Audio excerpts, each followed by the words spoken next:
Assalamualaikum warahmatullahi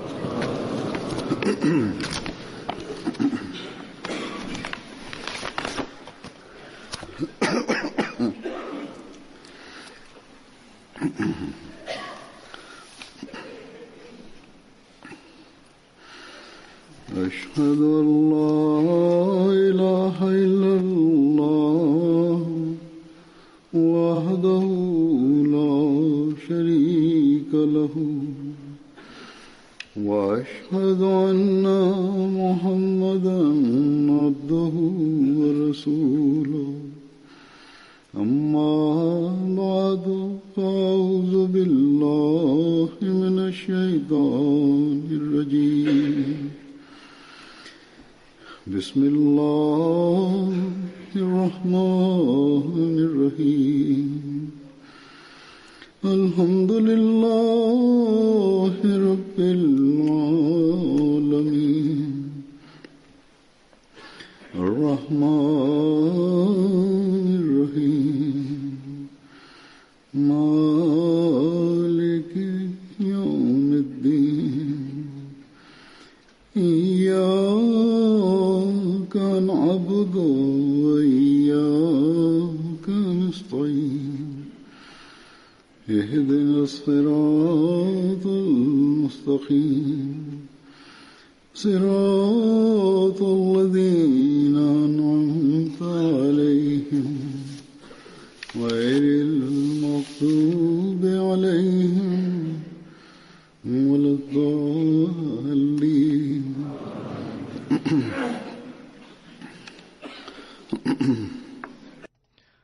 Hadrat Masih Maud alaihissalam bersabda dalam suatu kesempatan bahwa bagaimana kondisi budaya, akhlak, dan kerohanian pada saat pengutusan Hadrat Rasulullah Sallallahu Alaihi Wasallam. Mereka saling berperang satu sama lain, meminum minuman keras, berzina, merampok. Intinya mereka melakukan segala keburukan. Tidak ada yang dapat meraih hubungan dengan Allah Ta'ala dan akhlak mulia. Setiap orang menjadi Fir'aun. Namun, setelah kedatangan Rasulullah Sallallahu Alaihi Wasallam, ketika mereka masuk Islam, di dalam diri mereka sedemikian rupa timbul kecintaan ilahi dan ruh persatuan, sehingga setiap orang rela untuk mati di jalan Allah Ta'ala. Mereka menzahirkan hakikat baiat dan mereka memperlihatkan teladannya melalui amalan. Beliau alaihissalam bersabda, sedemikian rupa para sahabat memperlihatkan contoh dalam kesetiaan yang permisalannya tidak kita dapatkan sebelum itu dan juga sesudahnya. Namun, jika Allah Ta'ala menghendaki, Allah dapat melakukannya. Dengan teladan ini, orang lain mendapatkan faedah. Beliau bersabda,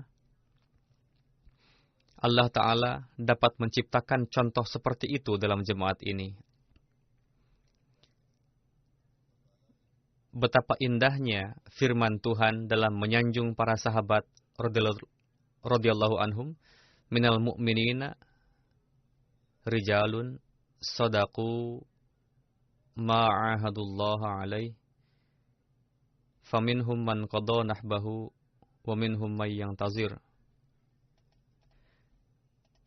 Yakni di kalangan orang mukmin terdapat para laki-laki yang telah memenuhi janji yang telah mereka sampaikan kepada Allah Ta'ala.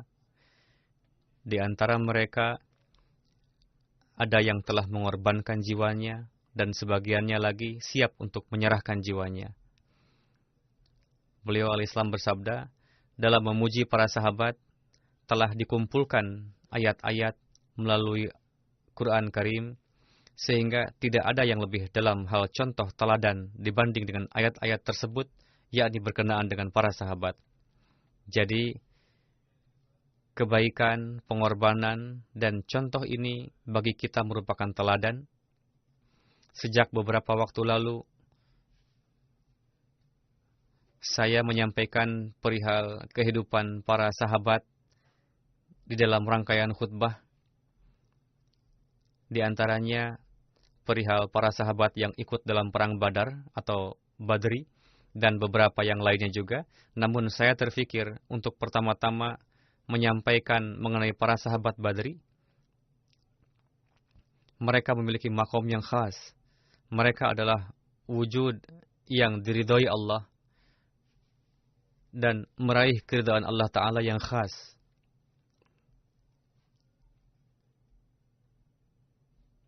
Pada hari ini, saya akan sampaikan perihal Hadrat Hamzah bin Abdul Muttalib.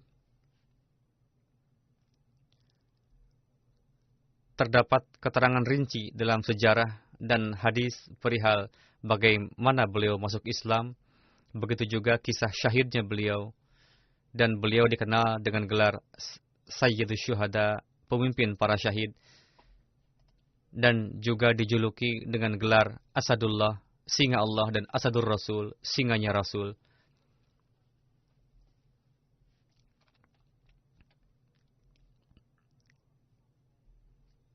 Hadrat Hamzah adalah putra dari pemuka Quraisy, Abdul Muttalib, dan merupakan paman dari Rasulullah Sallallahu Alaihi Wasallam. Ibunda Hadrat Hamzah bernama Hala. Beliau adalah sepupu ibunda Rasul Hadrat Aminah. Menurut riwayat, dikatakan Hadrat Hamzah berusia lebih tua 2 tahun atau 4 tahun dari Rasulullah.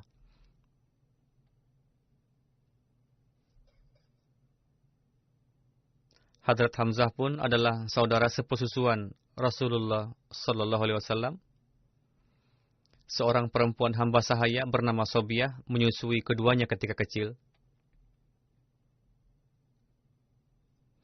Hadrat Hamzah mendapatkan taufik untuk baiat pada tahun 6 kenabian, pasca pendakwaan kenabian Rasulullah di Darul Arqam. Hadrat Muslih Maud menjelaskan perihal kisah baiatnya beliau berdasarkan sejarah.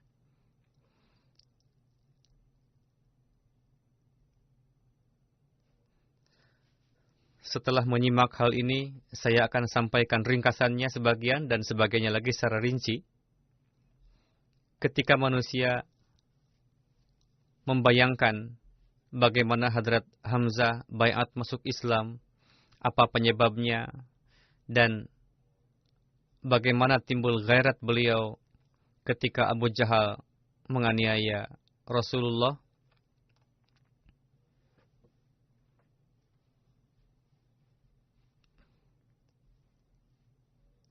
berikut adalah rinciannya.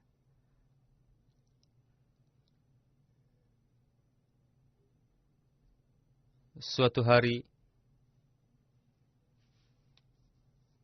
Rasulullah Sallallahu Alaihi Wasallam tengah duduk di atas batu yang terletak antara 2 bukit Safa dan Marwah, dan tentunya tengah merenungkan bagaimana caranya menegakkan tauhid ilahi. Datanglah Abu Jahal menghampiri beliau dan mengatakan,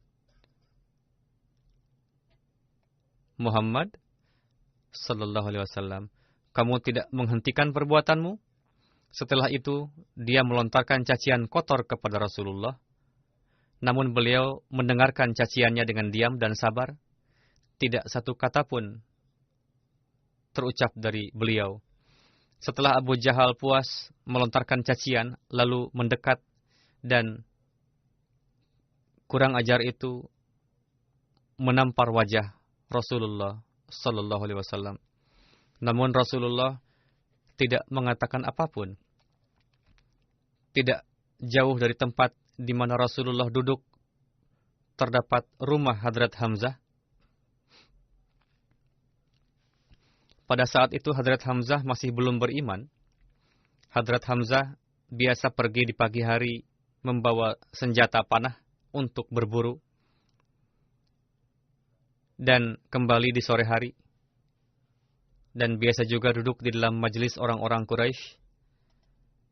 Ketika Abu Jahal mencaci maki Rasulullah sallallahu alaihi wasallam dan berlaku aniaya, Hadrat Hamzah tengah berburu saat itu, namun secara kebetulan perempuan hamba sahaya Hadrat Hamzah tengah berdiri di pintu menyaksikan penganiayaan terhadap Rasulullah tersebut.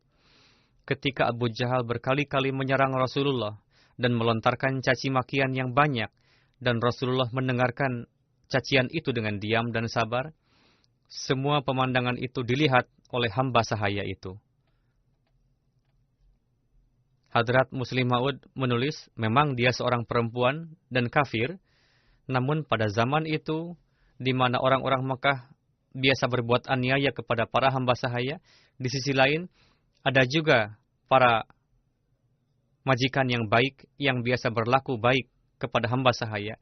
Dan setelah berlalu masa yang panjang, hamba sahaya tersebut dianggap sebagai bagian dari keluarga tersebut. Begitu juga hamba sahaya perempuan Hadrat Hamzah, setelah menyaksikan penganiayaan tersebut dengan mata dan kepala sendiri, dan mendengar dengan telinga sendiri, dia sangat tersentuh. Namun tidak dapat berbuat apa-apa. Hanya bisa melihat dan mendengar dan memendam rasa sedih dan kekesalan itu dari dalam rumah. Setelah Rasulullah beranjak pergi dari tempat itu, lalu wanita itu pergi untuk bekerja lagi. Ketika Hadrat Hamzah pulang pada sore hari, lalu turun dari kendaraannya dengan memegang busur panah di tangan dengan gaya keberaniannya yang khas, lalu masuk ke dalam rumah.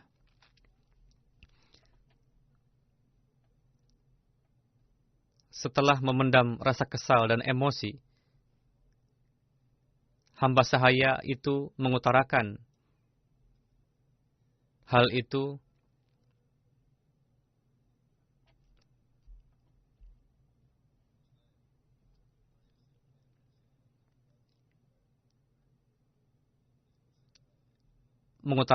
dengan nada yang tinggi kepada Hadrat Hamzah, mengatakan, apakah kamu tidak malu berpenampilan gagah berani? Hamzah keheranan dan bertanya, apa yang terjadi? Perempuan itu mengatakan, tadi keponakan Anda tengah duduk di sana, tiba-tiba datang Abu Jahal dan melontarkan cacian yang sangat keras, lalu menampar wajahnya. Namun Muhammad tidak mengeluh sedikit pun dan terus mendengarkannya dengan sabar. Abu Jahal terus mencaci. Setelah kelelahan, dia pulang. Namun saya melihat bahwa Muhammad tidak membalas ucapannya. Sementara kamu berpenampilan gagah berani pulang ke rumah, tidak malukah melihat keponakan kamu diperlakukan seperti itu dalam keberadaanmu?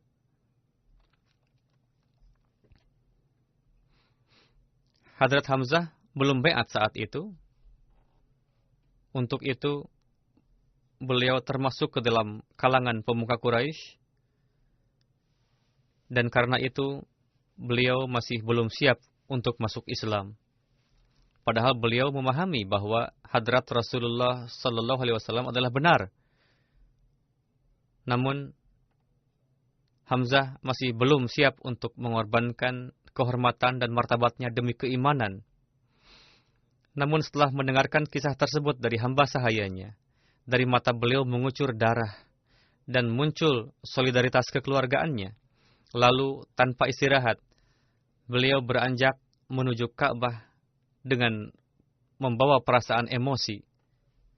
Pertama-tama beliau tawaf, lalu pergi menuju ke kerumunan di mana Abu Jahal tengah duduk di tengah menyampaikan sesuatu, yakni memperdengarkan kejadian yang sudah dialaminya dengan nada olok-olok. Abu Jahal menceritakannya dengan sombong, yakni pada hari ini aku telah mencaci maki Muhammad dan berbuat ini itu kepadanya. Ketika Hamzah sampai dalam kerumunan itu, langsung saja menghampiri Abu Jahal dan memukulkannya memukulkan busur panahnya ke kepala Abu Jahal dengan keras dan mengatakan, kamu sedang membanggakan keberanianmu dan menceritakan kepada orang-orang bagaimana kamu telah menghinakan Muhammad dan Muhammad tidak membalas sedikit pun. Sekarang aku hinakan kamu. Jika kamu punya nyali, ayo bicara. Saat itu Abu Jahal seperti raja di Mekah, seorang penguasa kaum. Kedudukannya seperti Fir'aun. Ketika kawan-kawannya melihat pemandangan itu, mereka emosi dan bangkit ingin menyerang Hamzah. Namun Abu Jahal telah terkena ru'ub Rasulullah yang bersabar ketika dianiaya.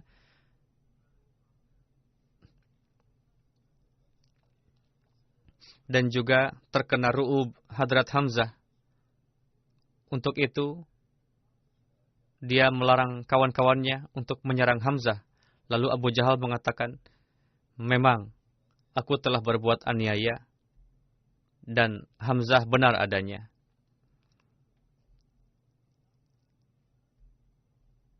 Hadrat Muslim Maud menulis dalam warna beliau, ketika Hadrat Rasulullah SAW kembali dari Buki Safa dan Marwah, mengatakan di dalam hati bahwa tugasku bukanlah untuk berkelahi, melainkan untuk bersabar mendengarkan cacian.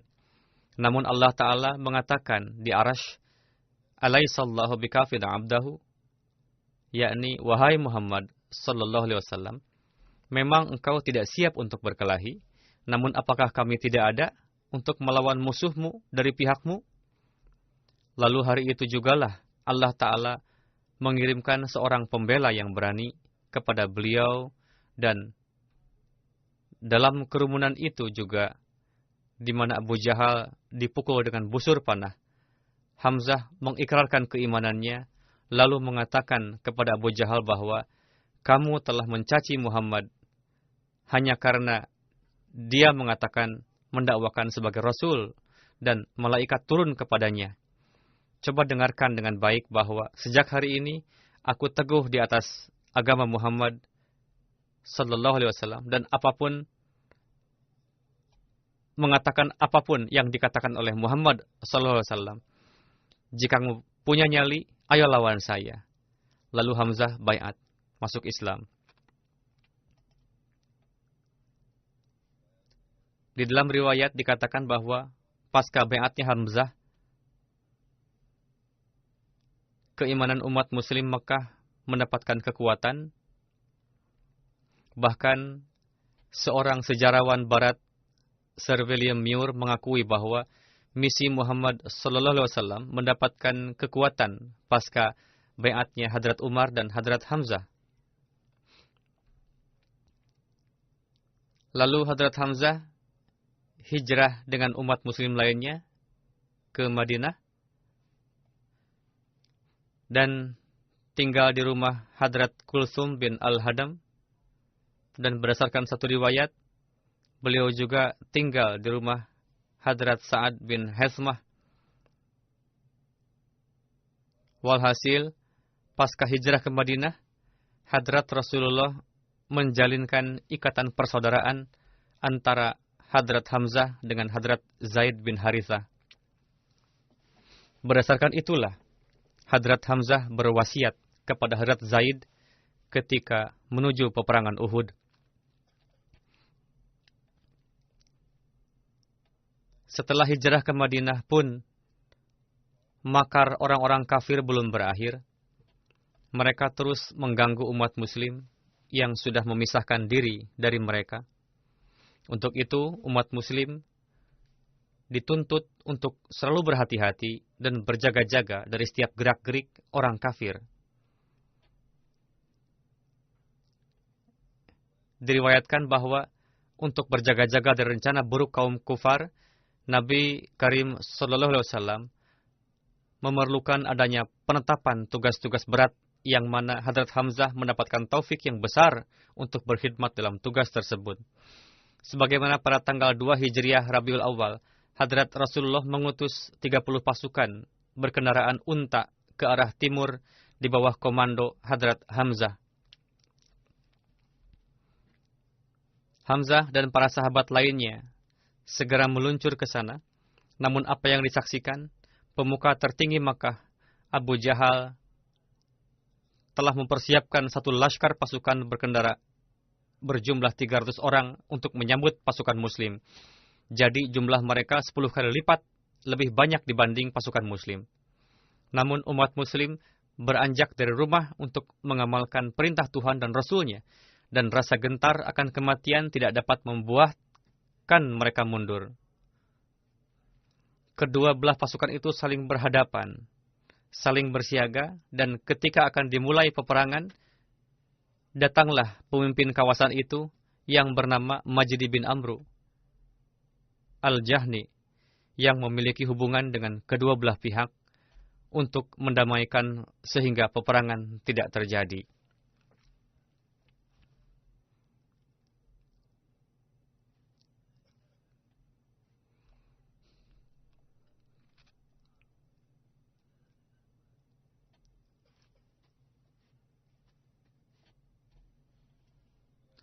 Diriwayatkan juga bahwa bendera pertama diserahkan kepada Hadrat Hamzah oleh Rasulullah Sallallahu Alaihi Wasallam.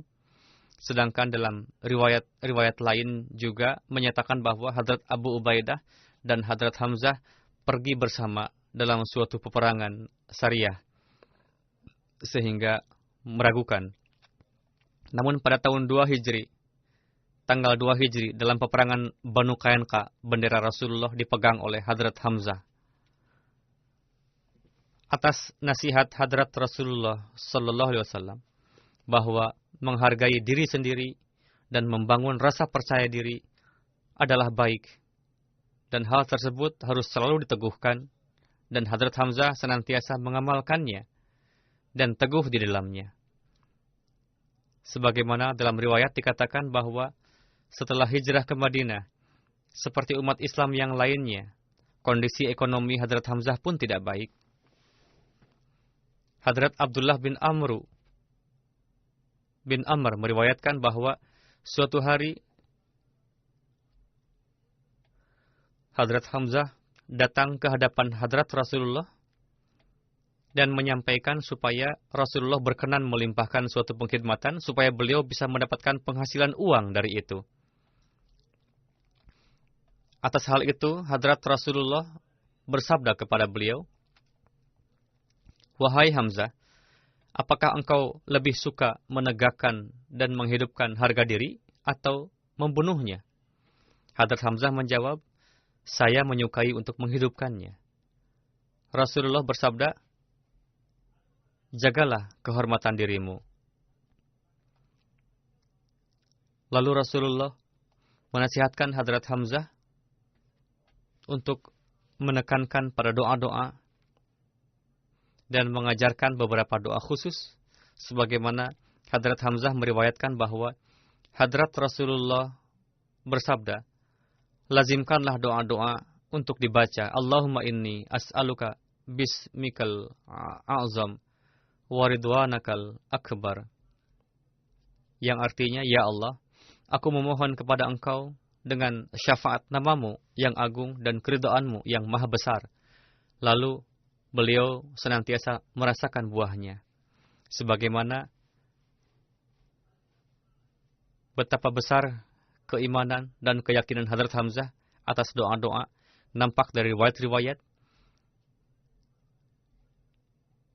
Dan bagaimana tidak, karena berkat dari doa-doa tersebut, Allah Ta'ala memenuhi kebutuhan keluarga dan segala keperluan. Beberapa masa kemudian, Hadrat Hamzah menikahi seorang wanita Ansari berasal dari Bani Najjar bernama Khalah binti Qais. Hadrat Rasulullah biasa berkunjung ke rumah keluarga Khalah, dan di kemudian hari, Hadrat Khalah sering menceritakan kembali kisah lama yang penuh dengan kasih sayang itu. Hadrat Khalah menuturkan bahwa suatu ketika Hadrat Rasulullah berkunjung ke rumah kami, Dan saya bertanya kepada Rasulullah, "Wahai Rasulullah, saya mengetahui bahwa Huzur telah bersabda bahwa pada hari kiamat, Huzur akan dianugerahi Kausar Hod yang pasti luas sekali, yakni Telaga Kausar." Huzur bersabda, "Ya, memang benar. Dan dengarkan juga bahwa lebih dari orang lain, aku jauh lebih menyukai diairi oleh telaga kaummu yang yakni Ansar." Betapa dalamnya kecintaan beliau kepada kaum Ansar, hanya karena ketika beliau diusir oleh kaum beliau, Ansarlah yang mengorbankan segala sesuatu bagi beliau.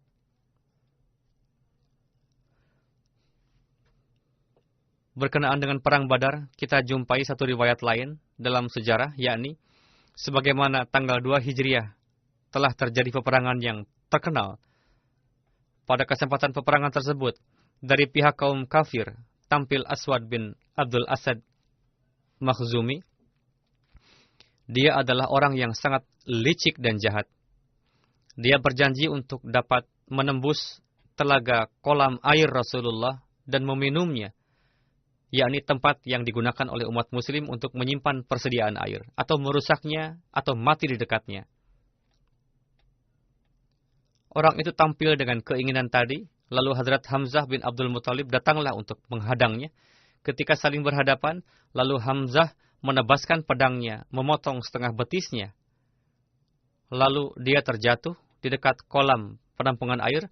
Lalu untuk memenuhi sumpahnya, dia terus merangkak ke arah kolam air, namun Hamzah terus mengikutinya dan menebaskan sekali lagi pedang dan menghabisinya.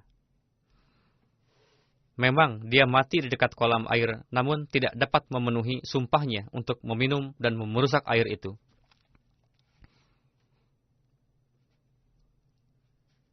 Hadrat Ali meriwayatkan perihal Badar, perihal perang Badar pada saat itu, jumlah kaum kafir jauh lebih banyak jumlahnya dibanding pasukan muslim. Semalaman Rasulullah menyibukkan diri untuk berdoa dan merintih di hadapan Allah Ta'ala. Ketika pasukan kafir mendekati kami dan kami siap berbaris menghadap mereka, pandangan langsung tertuju kepada seseorang yang berada di atas unta merah dan untanya berjalan-jalan di tengah pasukan. Rasulullah bersabda, "Wahai Ali, tanyakan kepada Hamzah yang sedang berdiri dekat kaum kafir, yakni siapakah yang sedang berada di atas unta merah, dan apa yang sedang dikatakannya." Lalu Hadrat Rasulullah bersabda, "Jika di antara mereka ada yang dapat memberikan nasihat kepada mereka, orang yang berada di atas unta merahlah."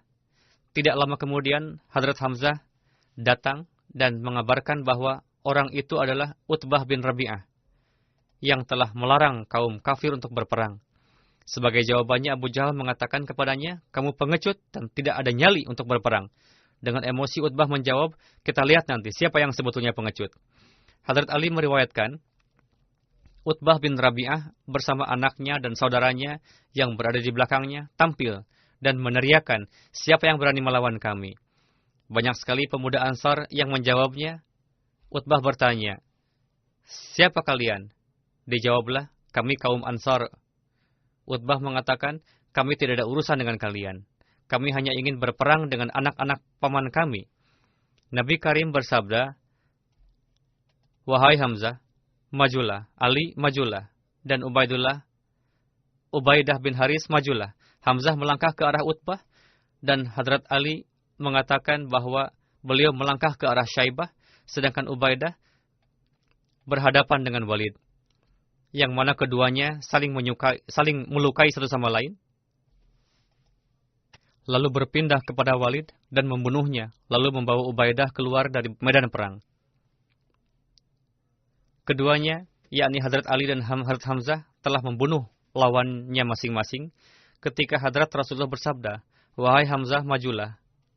Ali, majulah. Ubaidah bin Haris, majulah." Ketika kesemua berdiri dan melangkah ke arah Utbah, Utbah mengatakan, "Bicaralah supaya kami dapat mengenali kalian." Karena wajah mereka memakai penutup kain. Pada saat itu Hadrat Hamzah mengatakan, "Aku Hamzah, singa Allah dan Rasulnya." Lalu Utbah mengatakan, "Lawan yang bagus." Gambaran keberanian Hadrat Hamzah adalah untuk menggentarkan hati musuh kaum kafir dalam perang Badar, beliau memasangkan sayap burung unta sebagai tanda perang. Diriwayatkan oleh Hadrat Abdurrahman bin Auf bahwa Umayyah bin Halaf adalah salah satu di antara pemuka Quraisy yang selalu menganiaya Hadrat Bilal saat di Mekah. Dia terbunuh pada peperangan Badar di tangan Ansar. Dia bertanya kepadaku, siapa orang yang terpasang sayap burung unta di dadanya? Saya jawab bahwa dia adalah Hamzah bin Abdul Muttalib. Umayyah mengatakan, inikah orang yang telah memberikan paling banyak kerugian kepada kami hari ini? Sejarawan Inggris Sir William Muir menulis berkenaan dengan perang Badar dan keberadaan Hadrat Hamzah bahwa Hamzah nampak jelas di berbagai tempat dengan mengenakan sayap burung unta di dada, dan beliau telah membunuh banyak para pemuka Quraisy dalam perang tersebut. Pada perang Uhud pun Hadrat Hamzah memperlihatkan kesempurnaan nyali. Keberanian beliau ini sangat melukai pandangan kaum Quraisy Mekah. Secara rinci hal tersebut diriwayatkan dalam Bukhari bahwa Hadrat Ja'far bin Amru bin Umayyah Zamri mengatakan, saya melakukan perjalanan dengan Ubaidullah bin Adi bin Khayyar. Ketika sampai di Hamas, yakni kota yang terkenal di negeri ini, Ubaidullah bin Adi mengatakan kepada saya, apakah Anda ingin menemui Wahsy bin Harb Habsyi? Kami akan menanyakan padanya perihal pembunuhan Hadrat Hamzah. Dia berkata, baik, Wahsy dulu biasa tinggal di Hamas. Lalu kami mencari tahu alamatnya. Kami mendapat jawaban bahwa Wahsy tengah duduk di samping istananya, seperti tengah lasihan keras. Ja'far mengatakan, kami pergi kepadanya, dan tidak lama berdiri di sana. Kami mengucapkan Assalamualaikum, dan dia menjawabnya. Ubaidullah mengatakan bahwa saat itu kami mengenakan sorban dan wajah penutup. Wahsy hanya dapat melihat mata dan kakinya. Ubaidullah mengatakan, Wahsy, apakah kau mengenaliku? Wahsy menatapnya dengan seksama, lalu mengatakan, demi Tuhan, tidak kenal. Yang saya ketahui hanyalah bahwa Adi bin Khayyar telah menikahi seorang wanita yang disebut Ummi Qital bin Abi Lais. Terlahir darinya untuk Adi, seorang anak, dan biasa menyusukan anak itu kepada orang lain, dan menggendong anak itu dan membawanya beserta ibunya, lalu aku berikan kepada ibunya. Saya mengenal dari kaki kamu bahwa kamulah orangnya. Mendengar hal itu, Ubaidullah membuka penutup mukanya, yakni dia dapat mengenal dari kaki. Lalu Ubaidullah mengatakan, ceritakan kepada kami kisah terbunuhnya Hadrat Hamzah. Dia mengatakan bahwa Hadrat Hamzah telah membunuh Tamimah bin Adi bin Khayyar pada perang Badar. Majikan saya, Jubair bin Mat'am, mengatakan kepada saya, jika kamu dapat membunuh Hamzah sebagai balasan kematian pamanku, maka kamu akan dimerdekakan. Ketika orang-orang melihat bahwa perang Uhud akan terjadi, dan di antara bukit kecil Ainain Uhud terdapat satu bukit, di tengah bukit Uhud itu terdapat lembah. Saya pun pergi untuk berperang dengan orang-orang. Ketika orang-orang bersiap untuk perang, lalu Sabah maju ke medan perang dan mengumumkan, apakah ada yang akan tampil ke medan untuk bertarung? Mendengar hal itu, Hamzah bin Abdul Muttalib tampil untuk menghadapinya dan mengatakan, wahai Sabah, apakah kamu melawan Allah dan Rasul-Nya? Setelah mengatakan itu, Hamzah menyerangnya dan seketika saja dapat dikalahkan dan dibunuh. Wahsy menuturkan, saya duduk di bawah tebing. Ketika Hamzah mendekat, aku tusukkan tombakku ke dadanya, sehingga menembus sampai ke belakang. Dan itulah detik-detik terakhir kehidupannya. Ketika orang-orang pulang, maka aku pun ikut dengan mereka dan menetap sementara di Mekah, sampai Islam menyebar luas di Mekah. Lalu aku keluar menuju Taif. orang-orang mengutus seorang pemberi kabar kepada Rasulullah dan memberitahukan kepada saya bahwa Rasulullah tidak membunuh para pembawa kabar. Lalu saya pun pergi bersama para pembawa kabar itu. Ketika sampai kepada Rasulullah, setelah melihat saya, beliau bertanya, apakah kamu Wahsy? Ya. Lalu beliau bertanya lagi, kamukah yang membunuh Hamzah? Saya menjawab, ya benar. Kabar yang sampai kepada Anda benar. Beliau bersabda, jika mungkin jangan biasakan datang ke hadapan saya. Wahsy mengatakan, mendengar hal itu, saya beranjak dari sana. Setelah Rasulullah wafat dan Musailamah Kadzdzab melakukan pemberontakan, saya katakan bahwa saya pasti akan pergi kepada Musailamah, mungkin saya akan membunuhnya. Dengan begitu, saya akan menebus kematian Hamzah. Wahsy menuturkan, aku pun ikut serta berperang dengan orang-orang, lalu terjadilah apa yang terjadi dalam perang. Aku melihat ada orang yang tengah berdiri di atas ngarai.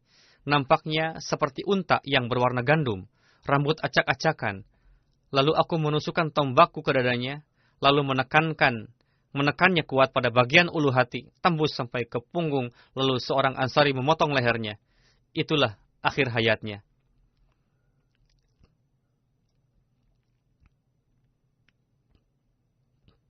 Umair bin Ishaq meriwayatkan bahwa pada perang Uhud, Hamzah tengah bertempur di depan Rasulullah dengan 2 pedang dan mengatakan bahwa aku adalah Asadullah, singa Allah, sambil terkadang ke depan atau ke belakang. Dalam kondisi demikian, tiba-tiba tergelincir, terjatuh ke belakang. Wahsy Aswad telah melihatnya, dan Abu Usamah mengatakan bahwa Wahsy telah menembaknya dan membunuhnya. Dengan demikian, Hadrat Hamzah syahid pada bulan ke-32.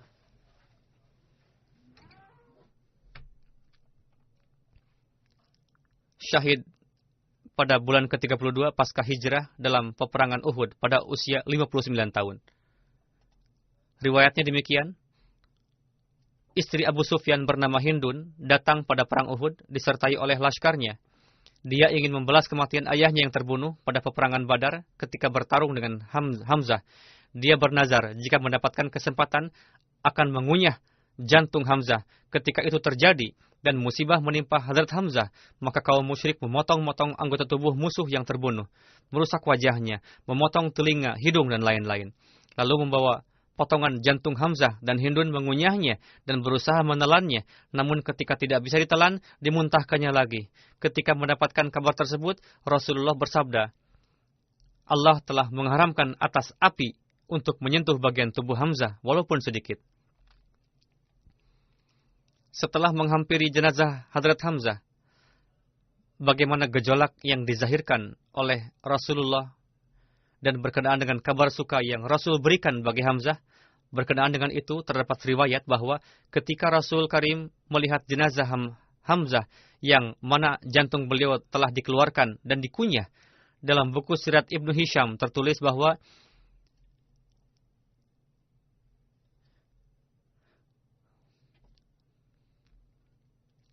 ketika Rasulullah berdiri di dekat jenazah Hadrat Hamzah, bersabda, tidak akan ada musibah yang sampai kepadaku seperti musibah engkau ini. Aku tidak pernah melihat pemandangan yang lebih menyedihkan dari ini sampai hari ini. Beliau bersabda, Jibril datang kepadaku mengabarkan bahwa Hamzah bin Abdul Muttalib telah tertulis pada ketujuh langit sebagai singa Allah dan Rasulnya.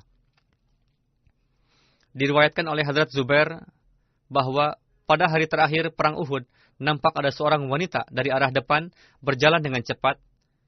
Tidak jauh lagi dia akan sampai pada jenazah para syuhada. Nabi Karim tidak menganggap baik jika ada wanita yang datang untuk melihat jenazah. Untuk itu, Rasul bersabda, kondisi jenazah sangatlah buruk.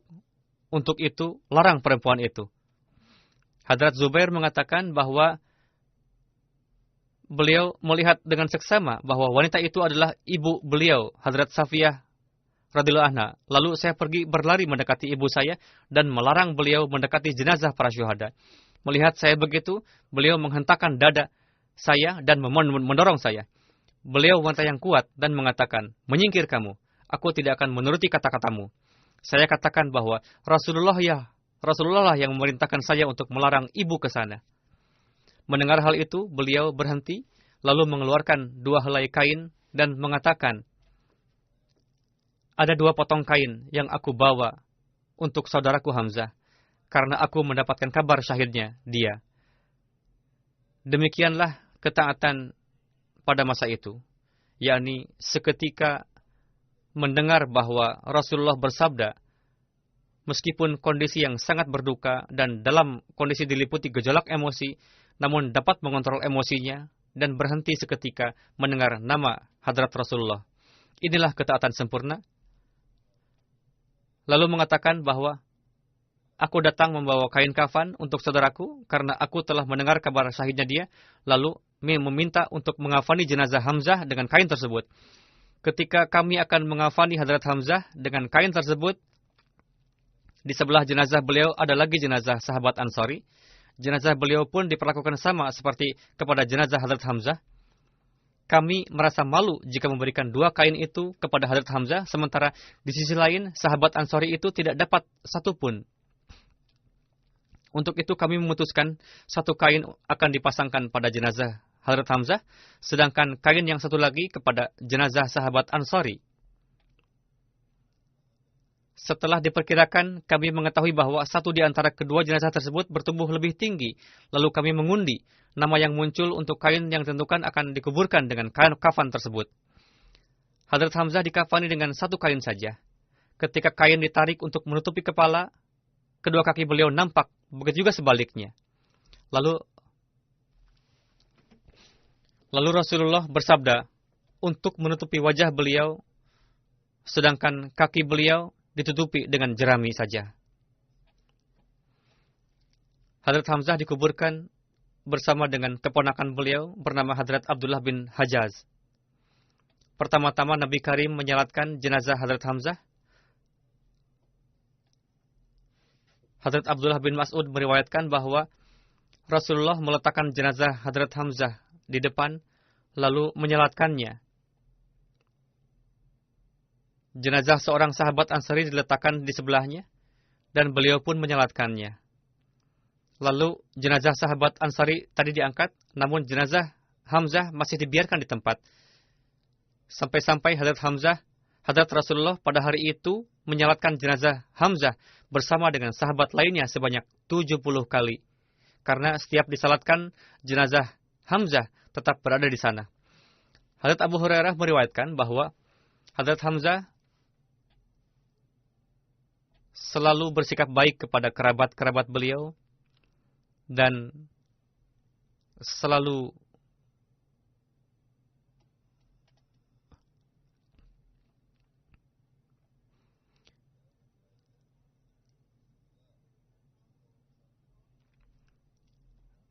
giat dalam setiap amalan baik. Karena itu, pasca syahidnya Hadrat Hamzah, Rasulullah berbicara kepada jenazah Hamzah, semoga rahmat Allah tercurah atas engkau. Beliau tidak mengetahui bahwa apakah ada lagi orang yang selalu bersilaturahmi dan berbuat baik selain Hadrat Hamzah. Dan setelah hari itu, beliau tidak mendapatkan kesedihan. Pemakaman paman Rasulullah dan pemimpin umat muslim yang berani itu, yang menyedihkan dan menyayat hati itu, selalu dikisahkan oleh para sahabat dengan hati yang pilu. Pada masa lapang, Hadrat Khabbab selalu menceritakan masa-masa sulit itu, yakni jenazah Hadrat Hamzah hanya ditutupi oleh sehelai kain kafan, itu pun ukurannya tidak cukup. Akhirnya digunakan untuk menutupi wajah, sedangkan bagian kaki ditutupi dengan jerami. Demikian pula,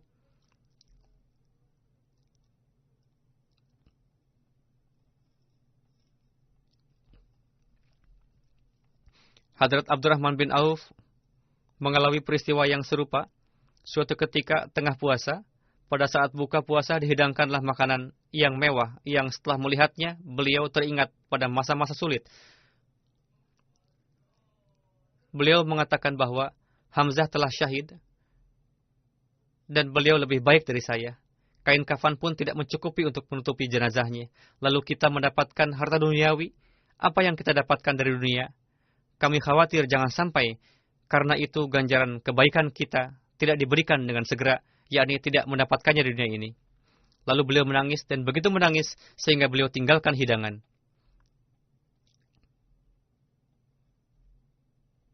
Merekalah orang-orang yang diridhai Allah dan mereka ridho kepada Allah. Mereka yang tetap mengingat saudaranya dalam keadaan lapang. Selalu mengingat keadaan yang terjadi di masa lalu. Semoga Allah Ta'ala menganugerahkan maghfirah kepada mereka semua. Bersabda, bahkan Allah Ta'ala telah mengabarkan surga bagi mereka. Semoga Allah Ta'ala meninggikan derajat mereka setinggi-tingginya. Dalam seluruh riwayat diriwayatkan oleh Hadrat Abdullah bin Umar bahwa ketika Rasulullah kembali dari perang Uhud, beliau mendengar bahwa para istri sahabat Ansari menangisi kewafatan suaminya dan bersikap berlebihan.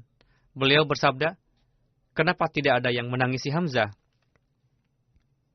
Ketika para wanita itu mendengar hal itu, mereka langsung berkumpul untuk menangisi syahidnya Hadrat Hamzah. Lalu mata Rasulullah terbuka dan terjaga, dan para wanita itu masih menangisi berlebihan seperti itu. Nabi Karim bersabda, pada hari ini kalian akan terus menangis atas nama Hamzah. Perintahkan pada wanita itu untuk pulang. Lalu Hadrat Rasulullah memerintahkan untuk pulang ke rumah masing-masing, dan sejak saat itu kalian tidak akan lagi menangisi seorang mayit secara berlebihan.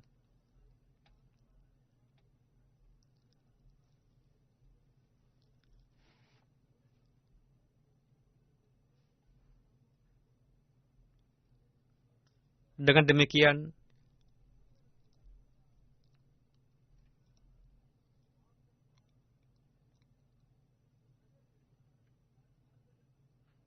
Rasulullah melarang menangisi mayit secara berlebihan dan telah mengakhiri berbagai jenis tangisan duka, yakni noha dan bain.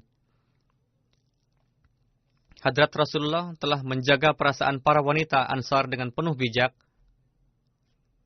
Alih-alih melarang mereka untuk menangisi suami atau saudara mereka, pertama-tama menarik perhatian mereka kepada Hadrat Hamzah,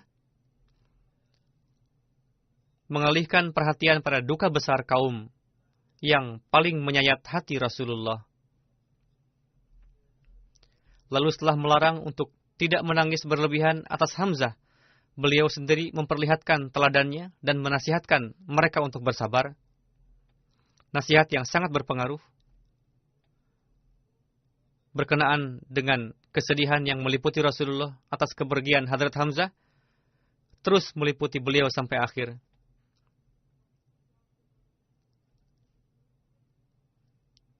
Ka'ab bin Malik mengatakan di dalam syairnya, mataku mengalirkan air mata. Tangisan kedua tiba-tiba atas kematian Hamzah adalah hak. Namun apa yang akan didapat dengan menangis dan berteriak atas kematian singa Allah, singa Tuhan Hamzah yang telah syahid pagi ini? Dunia mengatakan bahwa yang syahid ini adalah seorang pemberani. Semoga Allah Ta'ala meninggikan setinggi-tingginya derajat para sahabat. Contoh pengorbanan yang telah mereka tampilkan, semoga sentiasa diingat oleh umat Islam sampai akhir dunia. Begitu juga contoh dan teladan yang telah diperlihatkan oleh mereka dan kebaikan-kebaikan yang telah diperlihatkan kepada kita. Semoga Allah Ta'ala memberikan taufik kepada kita untuk mengamalkannya. Amin.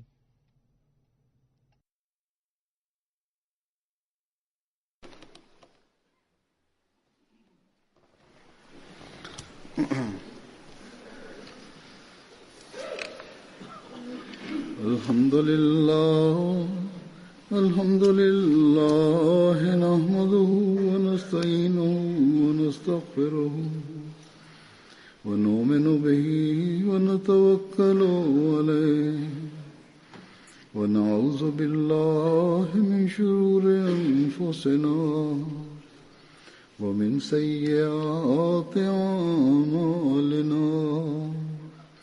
من يهده الله فلا مضل له ومن يضلل فلا هادي له ونشهد أن لا إله إلا الله ونشهد أن محمدا عبده ورسوله.